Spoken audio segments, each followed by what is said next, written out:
makialam matuto at magdesisyon. Tama magdesisyon ang tama Skip the scroll and stream at every 36 news stream. Kasama si Justin, di sa neto makibalita. Makialam matuto at magdesisyon na tama.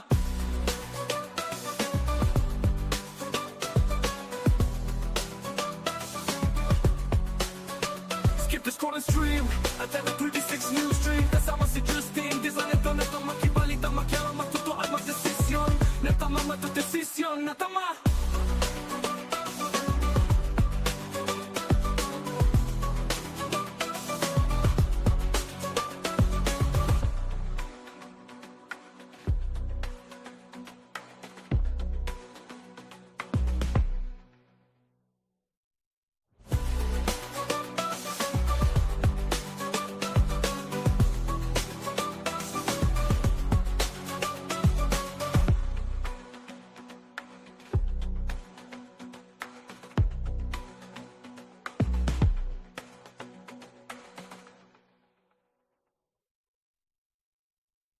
Balitang makatotoanan, balitang mapagkakatiwalaan, balitang may paggagamitan. Skip the scroll and stream at every 36 news stream. Kasama si Justin, di sa neto makibalita. Makialam matuto at magdesisyon. Tama magdesisyon ang tama Skip the scroll and stream at every 36 news stream. Kasama si Justin, di sa neto makibalita. Makialam matuto at magdesisyon na tama.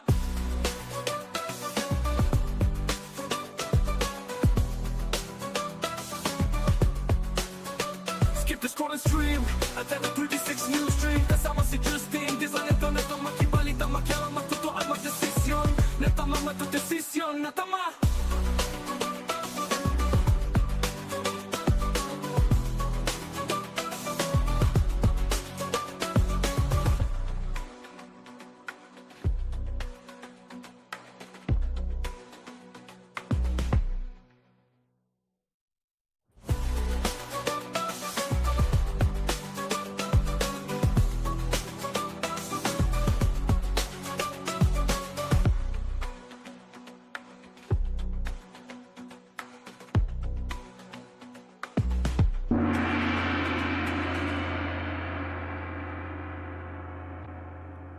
Balitang makatotoanan.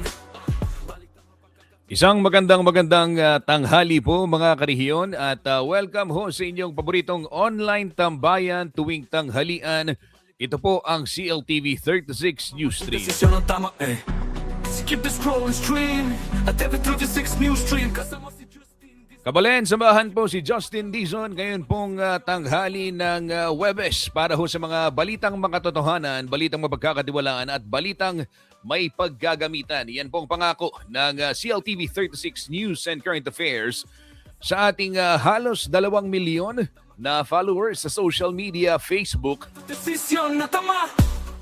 Kaya naman kung hindi pa ho kayo bahagi nitong ating Facebook page, ay mag-like and follow na po kayo dito sa ating social media pages at CLTV 36 News at mag-subscribe na rin kayo sa ating YouTube channel at CLTV 36 Official para po sa mga balita at iba pang content tungkol ho dito sa ating rehiyon, Gitnang Luzon. Live ho tayong napapanood din sa telebisyon via Signal Channel 115 Luzon, Visayas at Mindanao. Ganyan din ho sa ating air cable Converge, Channel 71 at sa atin hong 37 cable partners dito po sa Central Luzon. Balitang may paggagamitan. Skip the scroll and stream.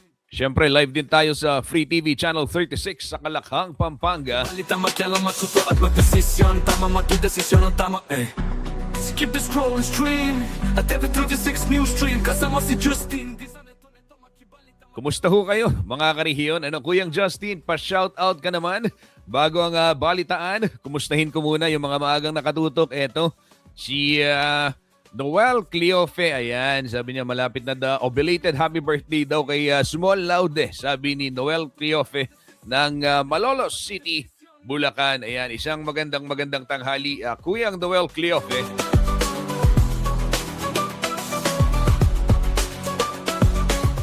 Oo, nakatutok ko. Sabi niya, malapit na ang 20 years ng CLTV 36. Oo. Abay, alam na alam ni Kuyang Noel. Maraming salamat sa iyong pagsuporta at pagtutok. Ha? Talagang nakabilang si Kuyang Noel. Sige ho mga kariyon, kung meron kayong nais ipabati o mga komento, di kaya naman opinyon o kuro-kuro, pwede ho kayong magkomento dito sa ating live at aking i-flash yan dito sa ating programa. Narito na pong mga balitang dapat ninyong malaman ngayong pong araw ng Huwebes, June 18, 2026.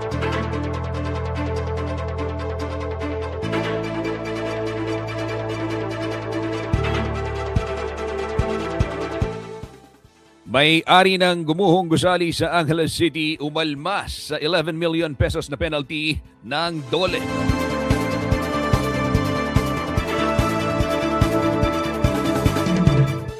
Full implementation ng Magna Carta for Public School Teachers panawagan ng grupong ASSERT.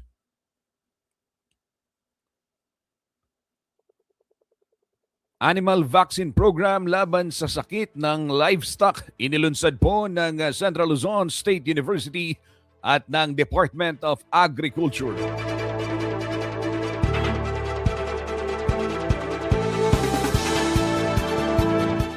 At sa Smuan Linear Park, bukas na ho sa publiko.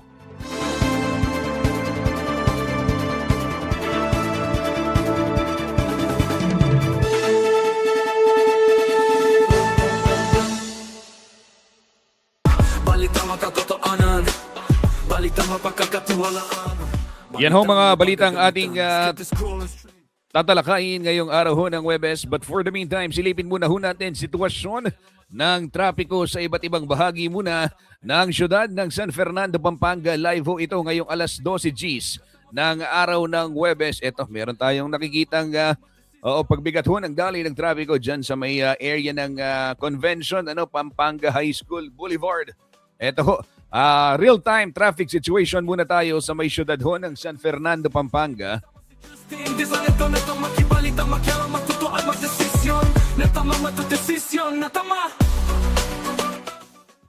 Para ho, dun sa mga kababayan ho natin na bumabiyahe dito sa syudad ng San Fernando, ayan.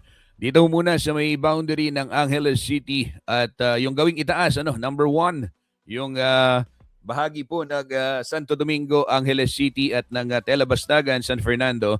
Maluwag ho ang daloy ng trapiko, light traffic sa mga oras na ito. Maluwag din ang daloy ng trapiko dyan sa may Panings, yung patungo po ng PhilAm Friendship Highway. Maluwag din ang sitwasyon dyan naman sa bahagi ng dito sa Baliti at sa may Del Rosario at sa may Sindalan ay light traffic din bate ho dito sa ating monitoring. At yun namang mga patungo po ng Sakop Mainpis o dyan sa may Regional Government Center, light traffic din. At ang pagbigat ho ng daloy ng trapiko dito sa may High School Boulevard, dyan ho sa may Convention Center, sa may syudad San Fernando. Ganyan din sa may downtown San Fernando. Ayan, moderate to heavy traffic yung namomonitor natin. At sa may Dolores area ay may pagbigat na rin ho ng daloy ng trapiko dyan sa portion ng Allied Rotonda.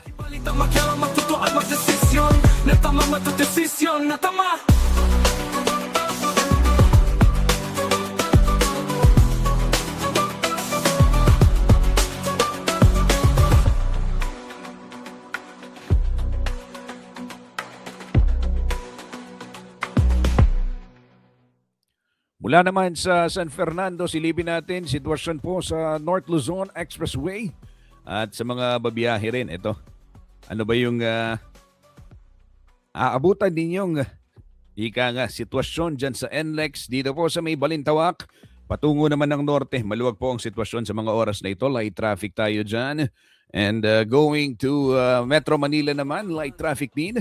Mapulang Lupa, Valenzuela, yung northbound section, maluwag. Same din dun sa may southbound portion, light traffic din naman. At Mindanao Toll Plaza, ito medyo may konting bottleneck lamang gawa ng roadworks.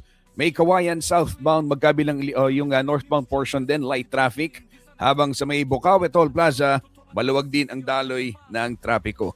Maluwag din ang daloy ng trapiko dyan sa may bahagi naman ng Siyudad San Fernando, nasako po ng North Luzon. Expressway.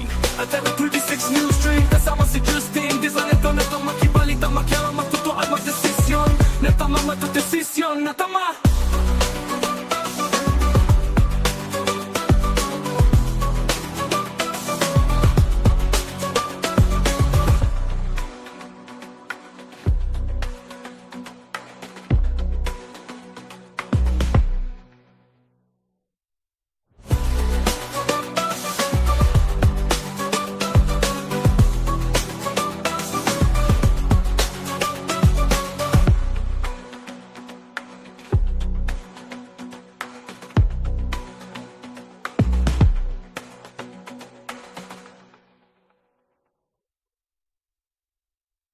Balitang makatotoanan Balitang mapagkakatiwalaan Balitang may paggagamitan Skip the scroll and stream At every 36 news stream Kasama si Justin Di sa neto makibalita makyala matuto at magdesisyon Tama makidesisyon ang tama Skip the scroll and stream At every 36 news stream Makibalita naman ho tayo ngayon mga kabalen, mga karehiyon mula ho sa ating Weather Bureau Pag-asa.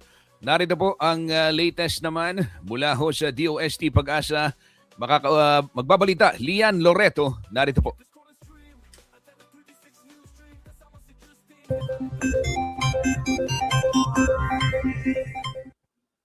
Magandang umaga, ito po ang ating latest weather update ngayong araw ng Huwebes, June 18, 2026. Ngayong araw may binabantayan nga po tayo na low pressure area na nasa labas pa ng ating area of responsibility at ito po'y huling namataan sa layong 2,430 kilometers silangan ng Eastern Visayas. May katamtaman o medium chance po ito na mag-develop bilang isang bagyo sa susunod na 24 oras, ngunit sa ngayon hindi pa naman po ito nakakaapekto sa ating bansa. Alamin natin ang magiging senaryo nito mamaya. Samantala, itong easterlies naman po ang umiiral dito po sa malaking bahagi ng Southern Luzon, Visayas and Mindanao.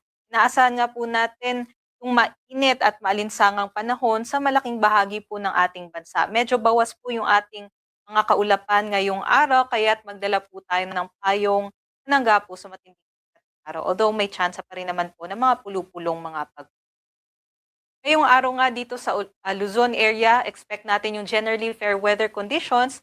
May chance lamang po tayo ng mga thunderstorm activities sa hapon hanggang sa ito po yung ating mga agwat ng temperatura. Pinakamataas pa rin po sa may Tuguegarao, 26 to 37 degrees Celsius hanggang 34 degrees Celsius naman sa Metro Manila, 33 degrees Celsius sa may Lawag and Legazpi, naman sa Tagaytay 23 to 30 degrees Celsius at sa Baguio 18 to 25 Celsius. Samantala dito po sa may Palawan, Visayas and sa Mindanao, ganun din po yung inaasahan natin na panahon. Bakit nga ba ganito? Dahil meron po tayong monsoon break kung ating tinatawag. Kahit tag-ulan po, maaari po tayong makaranas ng mainit pa rin na panahon dahil sa monsoon break. O ito pong monsoon break, ito po yung mga panahon kung saan hindi po masyadong nakakaapekto yung habagat sa ating bansa. At umiiral nga po ngayon yung easterlies.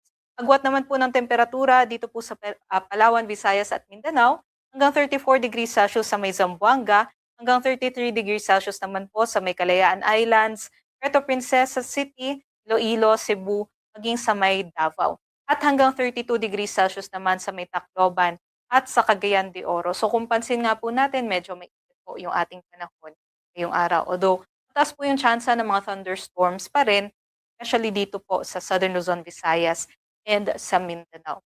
Aside naman po dyan, inaasahan din po natin, kung may mga thunderstorms po tayo, ay maaari po nating ugaliing i-check yung ating panahon mobile application. Pwede po natin itong i-download sa ating mga phones para po tayo po i-advise. Meron po tayong thunderstorm advisories and rainfall warning doon sa app na yun kung kinakailangan.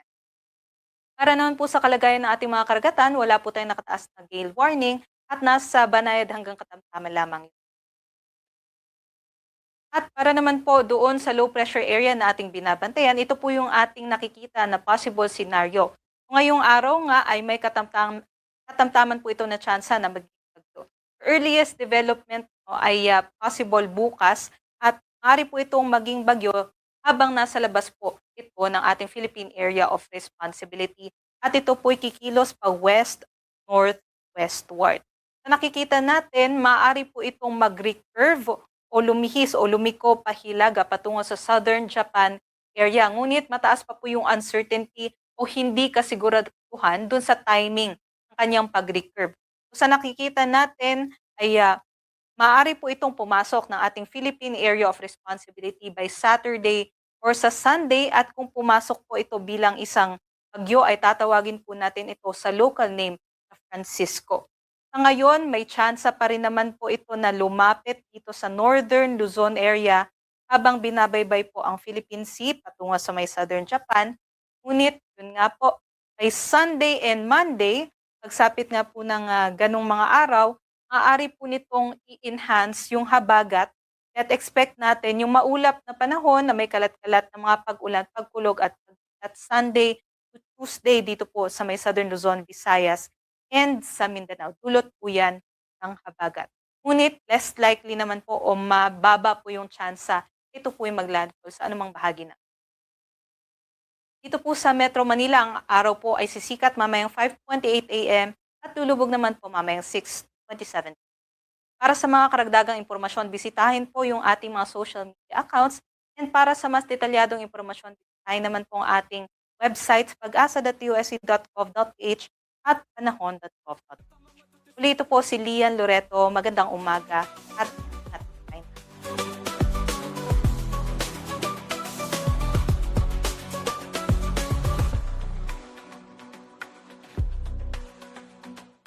Maraming salamat, Lian Loreto ng DOST Pag-asa para sa ulat panahon. Yan ho mga kabalin, mga karehiyon.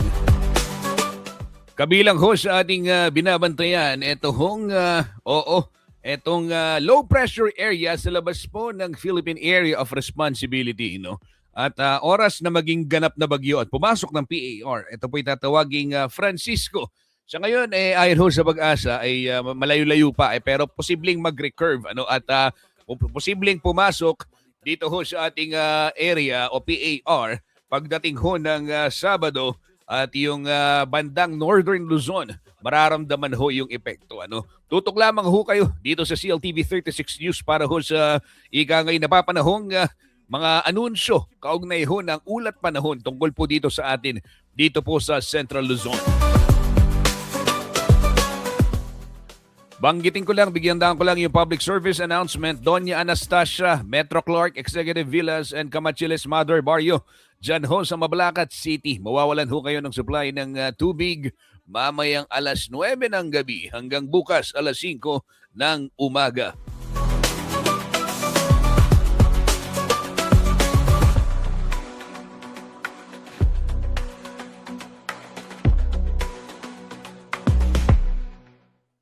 Pag-usapan na ho natin mga balita ngayon dito po sa atin sa Central Luzon.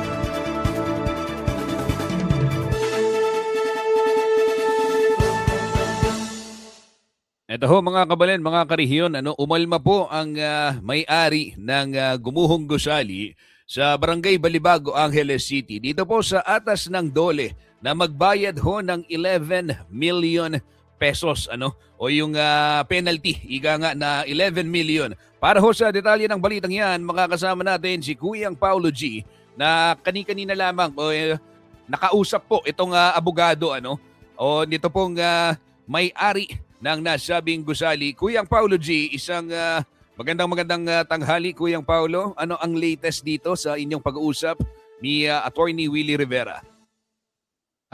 Kuya Justin, talagang ikinagulat niya at kinu-question ni Attorney Willie Rivera itong legal counsel nga ng may-ari ng Gumuhong Gusali sa Barangay Balibago ang naging pronouncement ni Dole Secretary Attorney Francis Tolentino. Kaugnay nga nitong 11 million na ipinababayad umano sa kanyang kliyente at kayo na rin dito sa kontraktor. Ayon kay Rivera, Kuya Justin, isang quandary ang sitwasyon dahil nauna pa umanong lumabas sa publiko ang impormasyon tungkol dito sa DOLE order bago pa sila makatanggap ng opisyal na kopya nito. Ayon dito sa abogado, Kuya Justin, mahalaga yung due process at nauunawaan daw niya na dito sa tinatakbo nitong investigasyon, kailangan masundan din yung hearing, yung due process na sinasabi, Kuya Justin, kasi sa kanya wala pang nangyaring komprontasyon or itong hearing nga na sila'y pinatawag.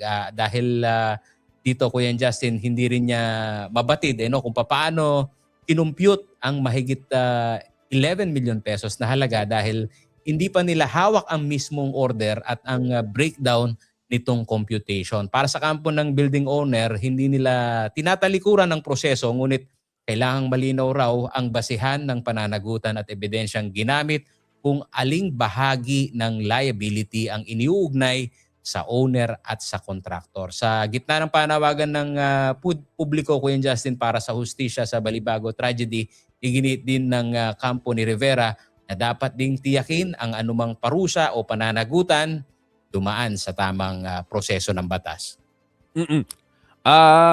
Eto Paulo G, malaking development ito so yung magiging hakbangin ngayon etong sinasabi dahil si Attorney Rivera is crying due process now sinasabi niya na kailangan dumaan sa proseso. So eto ba ano yung magiging next step nila dito sa banda o utos ng DOLE?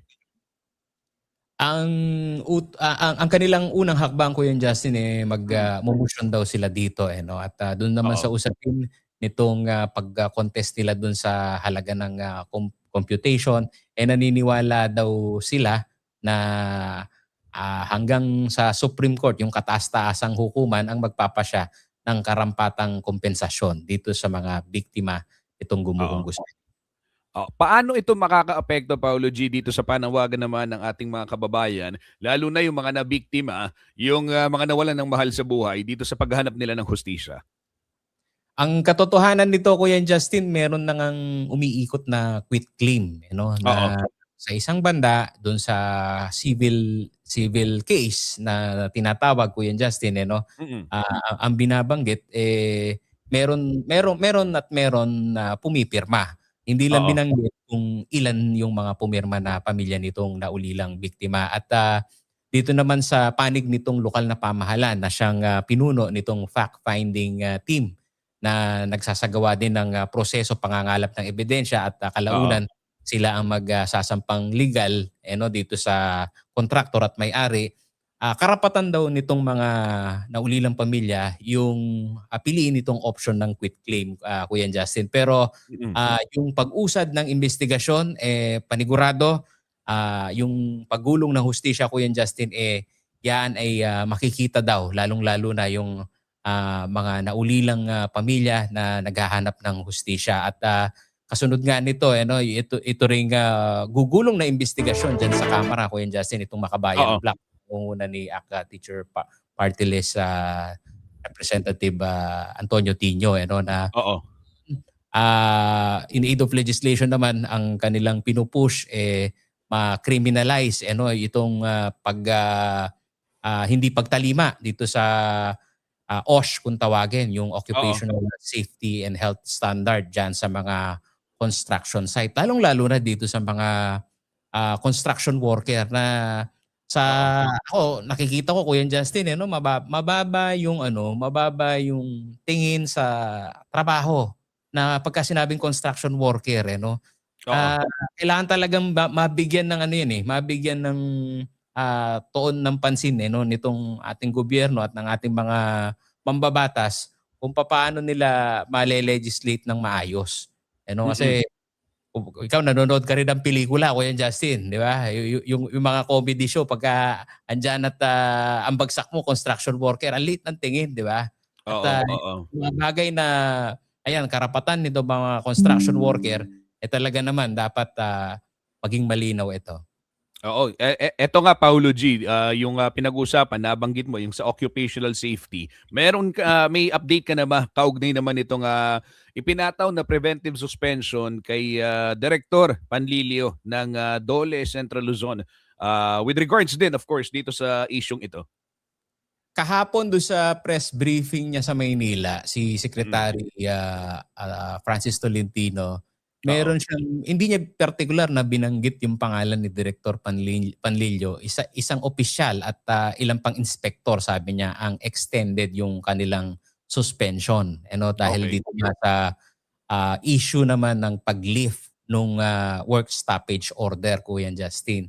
So kukumpirmahin din natin ngayong araw yan dahil meron din tayo natanggap na impormasyon, merong hearing daw ngayong araw. So malalaman natin kung ano yung status nitong mga nasa monitoring team ng DOLE na pinatawan nitong preventive suspension.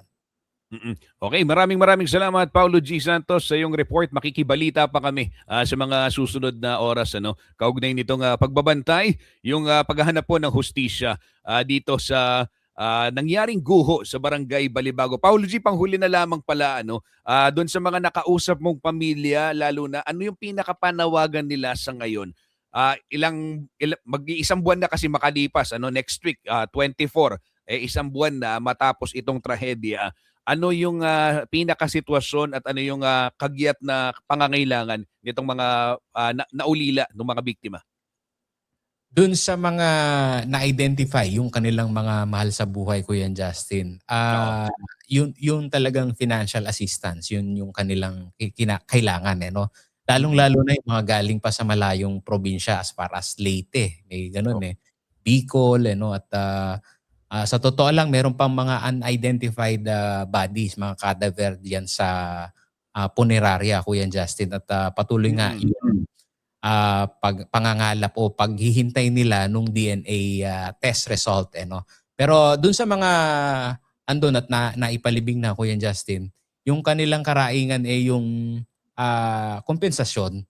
Lalong-lalo na yung usapin ng burial assistance, hindi naman sapat-sapat para dun sa kanilang pamilya. Although, ang binabanggit din naman ng city government ng Angeles, dito, particular na dito sa nailibing sa La Pieta, itong mag-asawang vendor, nagkaroon sila ng option na sila mabigyan ng burial assistance dito sa public cemetery sa Angeles City. Pero di umano, tumanggi umano yung pamilya. At dito nga sa isang pribadong sementeryo, na ipagkaloob itong serbisyo.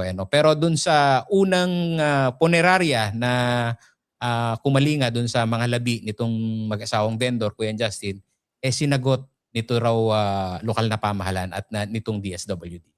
Okay, maraming salamat Paulo G. Santos sa iyong report. Yan ho mga kabalen, si Kuyang Paulo nagbabalita, kaugnay nitong latest development dyan ho sa may Barangay Balibago. At dugtong ko na rin, kaugnay ho nitong balitang yan naman, ay ito hong ginagawang inspection ngayon nito hong Angeles City Task Force at ng Bureau of Fire Protection dito ho sa mga gamit na kanila hong na-recover mula sa gumuhong gusali dyan ho sa may Oak Street, corner Teodoro Street sa Barangay Balibago.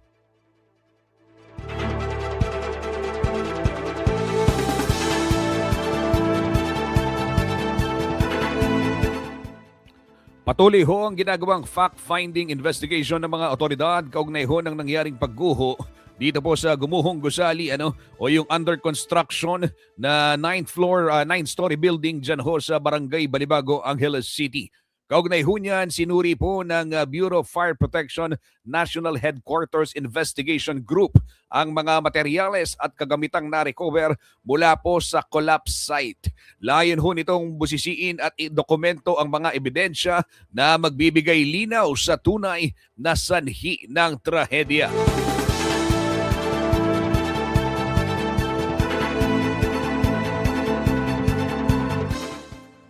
Samantala, nakikipag-ugnayan na rin ang Angeles City LGU sa Embahada ng Malaysia para po sa maayos na pag-turnover ng mga personal na gamit ng unang biktima na naitala sa nasabing pagguho.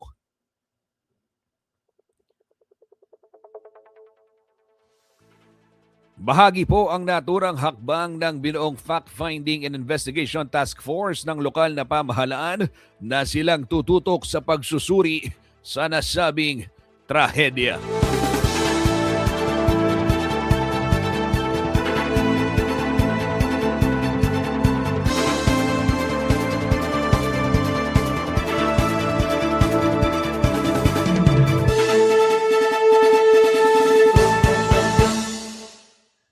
Mga karehiyon, magbabalik tayo matapos pong konting patalastas lamang. Huwag ho kayong bibitiw.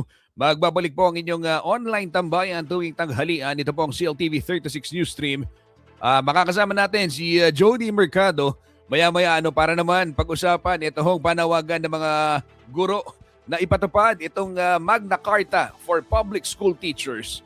Yan ho ang ating tatalakayin sa pagbabalik ng CLTV 36 News Stream. Balitang mapagkakatiwalaan, balitang may paggagamitan. Skip the scroll and stream at every 36 news stream. Kasama si Justin Dizon, neto makibalita, makialam, matuto at magdesisyon. Tama, makidesisyon ang tama, Skip the scroll and stream at every 36 news stream. Kasama si Justin Dizon, neto makibalita, makialam, matuto at magdesisyon na tama.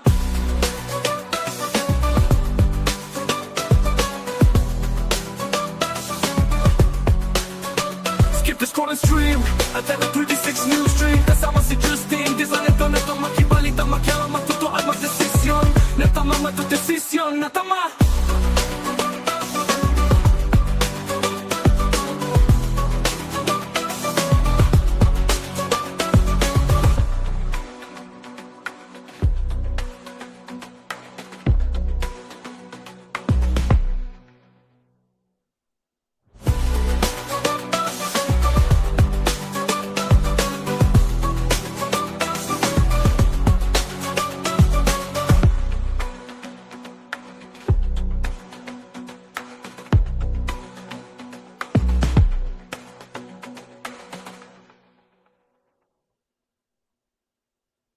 Balitang makatotoanan, balitang mapagkakatiwalaan, balitang may paggagamitan. Skip the scroll and stream at every 36 news stream. Kasama si Justin Dizon, neto makibalita, makialam, matuto at magdesisyon. Tama, makidesisyon ang tama, Skip the scroll and stream at every 36 news stream. Kasama si Justin Dizon, neto makibalita, makialam, matuto at magdesisyon na tama.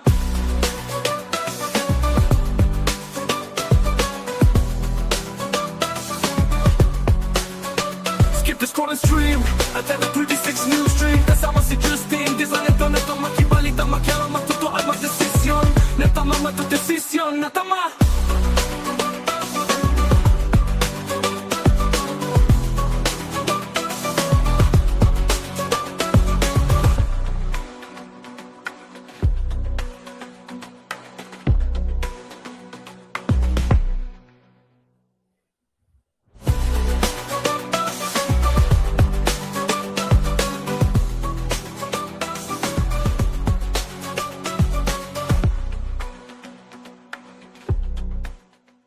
Nagbabalik po ang CLTV 36 News Stream at para ho pag-usapan naman itong susunod na balita, makakasama ho natin sa ating programa Kuyang Jody Mercado. Kuya Jody, itong panawagan ho ng ASSERT na kaugnay ng pagpapatupad, ito pong full implementation nung tinatawag na Magna Carta for Public School Teachers. At ano ba yung latest dito, Kuyang Jody Mercado?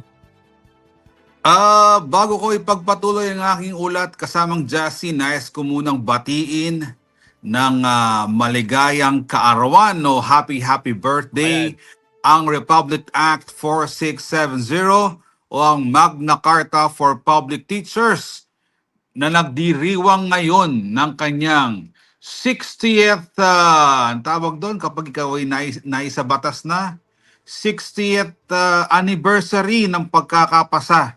At isa na siya ngayong senior citizen. Subalit datapwat kasamang Justin. 60 years na ang batas na ito na para sana sa kapakanan ng mga pampublikong guro ay hindi pa rin ito fully implemented ng gobyerno. Kaya yan ang ipinaglalaban ng grupong Action and Solidarity for the Empowerment of Teachers, Central Luzon. Actually, kahapon yan, maaga nilang ipinagdiwang, ginunita itong ang pagkakapasa ng pagkakaratipika ng RA 4670. At ang panawagan nga nila ay dapat ipatupad ng buo ang batas na ito dahil narito ang mahalagang mga probisyon na sana'y makakatulong sa mga guro. Ayon sa assert, batay sa naging Senate inquiry ilang taon nang nakakaraan, sa 35 probisyon ng Magna Carta for Oo. public school teachers ay 7 lang ang fully implemented, 18 ang partially implemented, at Mm-mm. 3 ang hindi ipinapatupad ng gobyerno. Sa kanilang naging pulong balitaan kahapon kasamang Justin, inisa-isa nila ang mga problema ng teachers ngayon, katulad, hindi pa rin nawawala syempre yung overload ng mga Oo. teachers natin na ayon sa Magna Carta for Public Teachers, nakasaad doon dapat sa isang araw ay may 6 na oras lamang na teaching load ang isang guro. Pero sa sitwasyon ngayon, tila sobra pa ito. At minsan nga, dagdag pa ng grupong assert, ay nag-uuwi pa sila ng trabaho at karagdagan pa dito is yung mga administrative duties na kailangan nilang gawin. At syempre, kapag ginagawa nila iyon at inuuwi sa bahay, apektado naman ang personal na buhay ng ating mga guro. Imagine mo, pagkatapos ng maghapon na pagtuturo, uuwi sa bahay, hindi aasikasuhin ang kanyang pamilya. At isa sa mahalagang probisyon na hindi pa naipapatupad hanggang ngayon, siguro epekto nga ito nitong sobra-sobrang trabaho, ito sanang nakapaloob na healthcare programs dito sa ating mga guro. Hanggang ngayon kasi, ayon sa grupo, ay walang direktang medical programs para sa kanila. Alam mo ba na sa isang taon, dapat sana ay meron silang annual check-up na kapaloob sa Magna Carta yan. Subalit, ang kanilang pag-check up o pagpapatingin sa mga ospital tuwing sila ay may naramdaman or may sakit, sariling bulsa, sariling gastos pa rin ng mga guro ang kanilang ginagamit rito. So, imaginein mo, sa maghapon, pagod sa pagtuturo, nagkakasakit, at sila pang gumagastos rito, bawas sa sweldo na naman, dagdag gastusin, na imbes sana sa ibang paraan nagagamit. And speaking of dito sa sweldo, alam naman natin na Ayan. matagal ng clamor yung dagdag pasahod sa ating mga guro. Pero nakasaad sa Magna Carta, nakasaad sa mga naging usapin na ibinahagi ng assert, noon pa lang unang EDCOM, ang napag-usapan doon, ang rekomendasyon noon ay gawing salary grade 17 Okay. ang mga guro natin. At parang dahil ito yung nasa gitna, salary grade 17. Subalit, ang ipinatupad ay basic entry level for teachers ay nasa salary grade 10 lamang. Okay. At alam mo ba, noong 2014, noong senador pa, ang nakaupo ngayong Education Secretary na si, anong pangalan niya? Sani Angara. Ay meron pala siyang panukalang batas noong 2014 na itaas ang salary grade ng teachers to salary grade 19. So that was 2014. Pero ang assert, hiling nila, sabi nila, hindi nga kami humihiling ng dagdag na sweldo. Ang hiling lang namin, nakabatay sa Magna Carta, na aayon sa batas, ibigay yung nararapat na salary grade. Ayusin lang lahat ng salary grade ng mga teachers at ang kanilang panawagan, dahil nga 10 taon na yung nakakaraan, na doon sa Senate bill noon ni Edgardo Angara, na ngayon na Education Secretary, hiling nila ngayon from SG 19 noong 2014, SG 20 lang, isang step lang ang idinagdag o itinaas. Ang sabi ng grupo, sinubukan daw nilang makipagdialogo sa DepEd hinggil rito, subalit hindi raw sila tumutugon sa mga hiling o sa request of dialogue sa DepEd. At bukod Mm-mm. dito sa healthcare program, dun sa sahod, syempre meron kasing mga probisyon na kailangan pondohan Oo. dito sa Magna Carta at umaasa sila, na itanong ko kasi ito, hindi nyo ba hihilingin sa DepEd kung sakali na sa susunod na pag-usapan o talakayin ang General Appropriations Act for the next year, for Mm-mm. 2037, ay hindi kaya nito hihilingin sa DepEd. Ang sabi nila, nasa kamay na ng DepEd ang pagre-rekomenda ng tamang pondo dahil yun din ang nakasaad sa Magna Carta para sana pondohan yung mga mahalagang programa katulad nga ng nabanggit ko kanina, yung para sa healthcare, para sana matulungan ang ating mga teacher. At isa pa sa siguro makita nating mahalagang probisyon na kailangang ipatupad na sinasabi nila, kung makita mo yung larawang yan, halos sa kanila nasa twilight of their years na, no?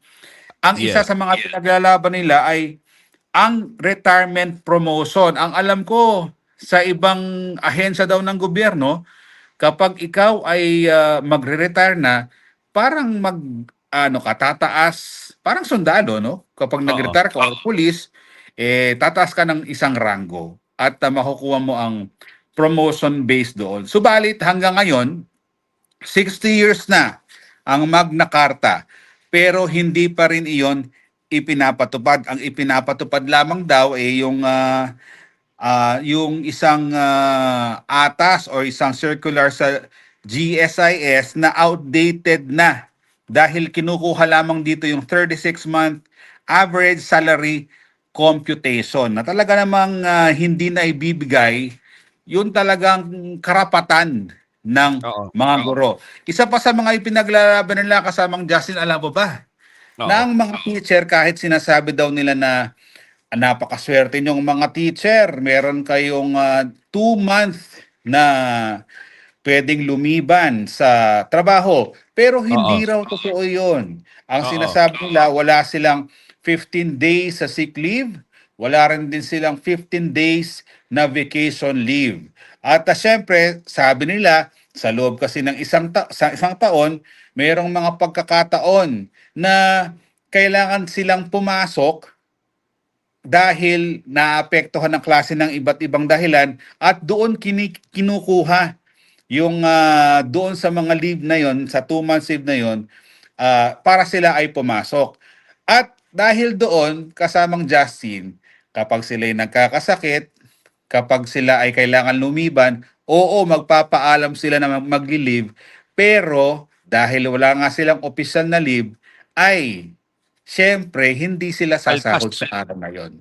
Oo. Kaltas talaga sa kanila yon. Kaltas sa kanila yon. At ito pa, parang sa explanation nila kasi parang double whammy, triple whammy pa kasi Oo. pagdating ng kanilang taon ng pagreretiro, bibilangin yung mga araw na sila ay lumiban at alam naman natin na hindi nga sila babayaran, iaawas pa iyon doon sana sa service credits na tatanggapin ng magre-retirong guro. So, ganun kasalimuot yung problema ng ating mga guro. Hindi ko pa dyan nababanggit yung problema doon Oh. sa panibagong sistema ng term, no? Kasi Oo. ngayon, pinatupad na yung 3 terms, pero ayon sa grupong ASERT, nagkaroon ng trainings, pero sa palagay nila, hindi yun sapat. Kulang pa rin ng Okay. instructional materials para sa kanila.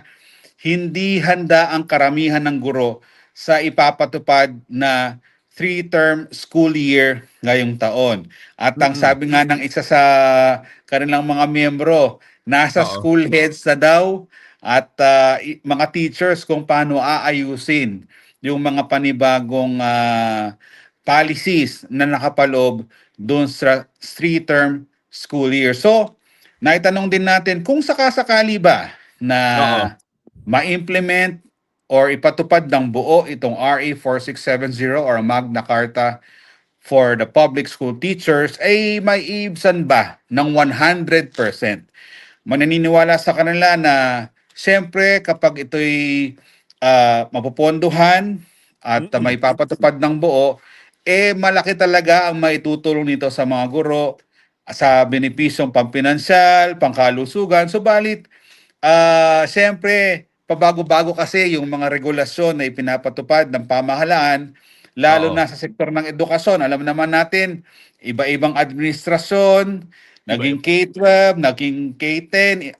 So, kung mangyayari pa rin itong mga bagay na ito, siyempre hindi pa rin ganap na makakaalpas yung mga Oo. guro sa kanilang mga problema.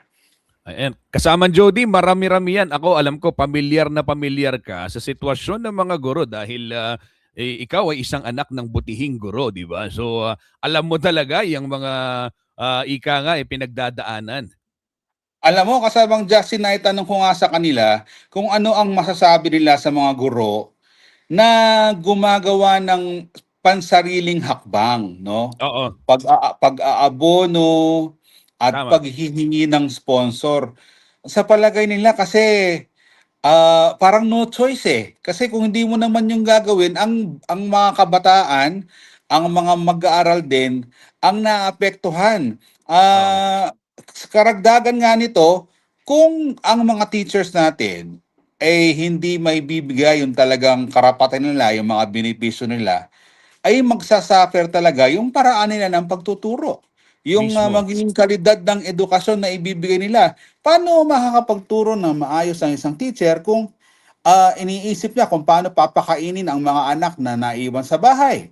At Tama. kung may sakit, at syempre kung di sapat ang sinasahod at maraming pagbago-bagong mga polisiya ang gobyerno tungkol sa ating edukasyon. So, dalangin nila na hindi umabot ng hanggang 75 years o Oo. Silver Jubilee itong implementasyon ng Magna Carta for Public School Teachers. Pero sabi nga ng grupo, alam naman nila na mababa ang moral ngayon ng mga teachers natin, pero sa paglalaban nila Mm-mm. dito sa Magna Carta for Public School Teachers, isa itong paraan, no, para maging maayos ang pagtrato sa mga teachers natin ng gobyerno, maging maayos ang trato ng pamayanan sa ating mga teachers. At siyempre sa pamamagitan nito ay mapalakas ang moral nila na meron pala silang mga kasama na ipinaglalaban ang kanilang karapatan. Lalo na rin ngayon kasi di ba may ipinapatupad din na Child Protection Act, dahil dito limitado rin daw makakilos ang Oo. mga guro. Kaya kung ayaw magpasa ng estudyante at walang magagawa ang teacher, kung ayaw gumawa ng assignment, wala rin daw magagawa ang teacher. Okay, maraming salamat Jody Mercado sa iyong komprehensibong ulat ukol sa kalagayan ng mga guro. Maraming salamat. Yan ho Maraming mga salamat kasama Justin. Yan ho mga kabalen, mga kariyon. Kuya Jody Mercado nagbabalita ukol dito sa kanyang pagbisita sa kaarawan nito pong Magna Carta for Public School Teachers. 60 years na. Ito gusto ko lang puntuhan liban ho dun sa mga bago tayo magtapos.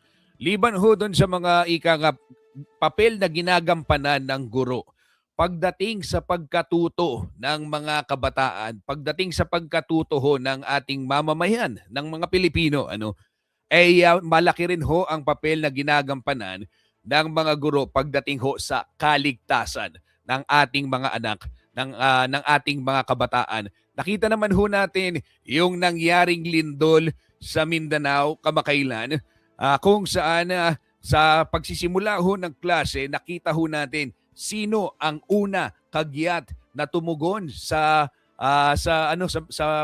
mga bata, di ba? Hindi naman ho yung mga, of course, nakita natin of course yung mga responder, yung mga rescuer, nandyan sila. Pero yung first line, yung habang mismong yinayanig po ng malakas na lindol, itong General Santos, itong Sarangani Province, sino yung nagpakalma sa mga bata? Sino yung naglabas sa mga bata sa mga silid-aralan? Sino yung nagpasabi sa mga bata na duck and cover? Wala pong iba kung hindi yung mga guro. Kaya po sana yung pamahalaan, itong pagpapatupad ng full implementation ng Magna Carta, bigyang pansin at yung mga panawagan ng ating sangkaguruan ay mabigyang pansin dahil ang kanila pong papel ay hindi lamang sa loob ng silid-aralan, hindi lamang ho pagdating sa pagkatuto ng ating mga estudyante, kundi pagtitiyak din ho ng kaligtasan at pagtitiyak din ho ng kinabukasan ng ating bayan.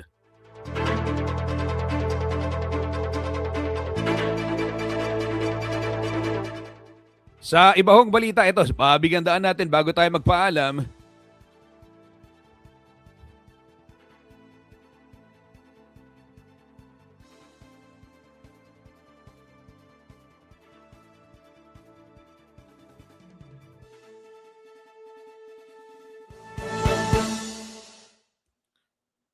Upang tuluyang wakasan po ang banta ng mga nakakahawang sakit sa mga alagang hayop, inilunsad ng Central Luzon State University o CLSU at ng Department of Agriculture, Bureau of Animal Industry o DABAI ang Animal Vaccine Development Program nito pong Lunes, June 15, sa pamamagitan ho ng Memorandum of Agreement, pamumunuan po ng pamantasan ang malawakang pananaliksik upang makagawa ng local vaccines na sadyang idinisenyo laban ho sa mga strain ng sakit sa bansa. Gagawin ang mga makabagong eksperimento sa Center for Transboundary Animal Diseases o CENTRAD sa loob po ng CLSU. Target ng hakbang na ito na makapag-produce ng mas mura, angkop at epektibong bakuna para po sa livestock sector dito sa ating bansa.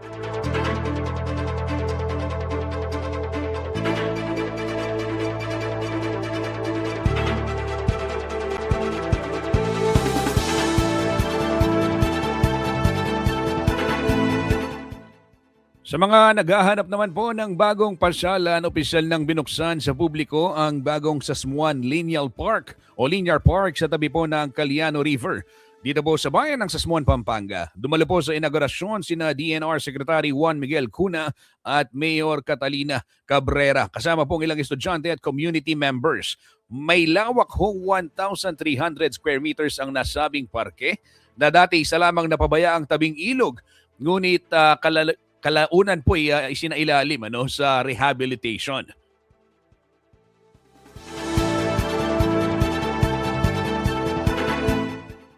Gawa po sa semento ang walkway nito at meron itong pavilion at meron pang picnic area upang magsilbing ligtas na espasyo para ho sa mga nag-exercise, nagtitipon at yung naglilibang na residente. Bahagi rin po ng pagbubukas yung ginawang tree planting at pamamahagi naman ng environmental tokens para ho sa mga mag-aaral.